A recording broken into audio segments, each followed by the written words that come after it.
Does this happen in your kitchen every time you run the dishwasher? In this video, I'm going to show you what causes this and how to fix it. So let's get right to it. What this means is that your dishwasher is telling you that one of the hoses is clogged. So is it this black one right here, or is it this white one right here? Well, let's find out. Okay, so let's start with the black hose, and we'll start by unscrewing this clamp.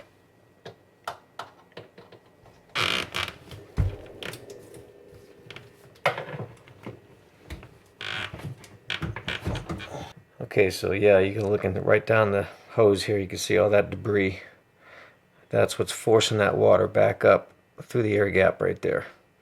So I'm going to take the rest of this black hose off and clear it out real good and then reinstall it. Let me show you how. Okay, so it looks like I might have dodged a bullet here because there's actually a coupler here in the middle, and I get kind of a break in my black hose, so I don't have to go all the way up to the air gap to unscrew it. I'm going to unscrew it here. Okay, so it looks like it's only the bottom hose that is clogged. This upper hose looks clear. So all I gotta do is go clean out that bottom hose. Alright, let's see what comes out of this hose.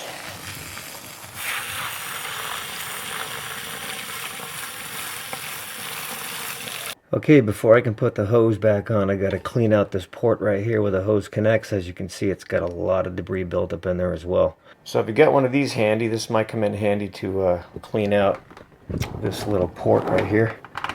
So I'm just gonna stick that inside there. Clear all this gunk out. Yuck, look at that nastiness. Look at that. Ugh. That is nasty.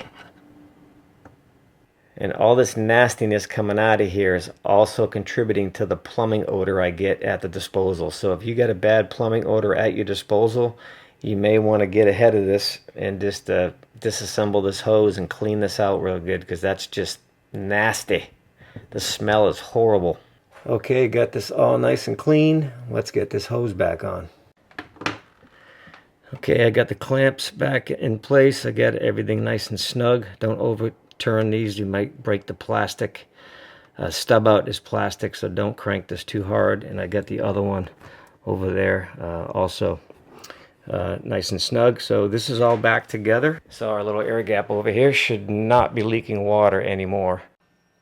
Okay, another good tip for everybody is when you have this kind of problem with water coming out of your air gap, now you know why it's doing that. But if you don't have proper grouting and caulking in place between your backsplash and your countertop, all that water will go right down behind your cabinet, which will take it right down here.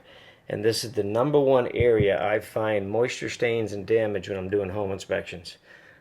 Typically that's the case. It's because the grouting on the counter is just missing, or it's got cracks in it.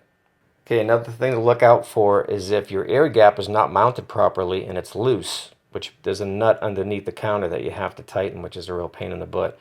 So if this is loose in any way, any water coming out of here is going to go right down there. So it's also going to be a leak point for your water leaking under your countertop. Same with your faucet assembly. If this is loose, if your faucet's loose or not sealed properly, you will get moisture intrusion from there when your air gap is leaking, and just doing the dishes, splashing water everywhere will allow water to drip into those areas. Okay, one last thing I want to mention. Always remember to keep the opening on your air gap facing your sink. In the event this thing backs up because the hose is clogged, that water needs to come out. And guess what? If you turn it this way, it's going to flood your countertop and possibly your kitchen. Now, depending on how old your dishwasher is, an old dishwasher can use up to 9 to 14 gallons of water to clean your dishes. Now, that's a really old one. Now, a newer one, like an Energy Star rated dishwasher, may use up to 4 gallons of water. So, what's going to happen if you come home and you find 4 gallons of water in your kitchen? Chances are you're going to have some water damage. So always keep this opening facing your sink.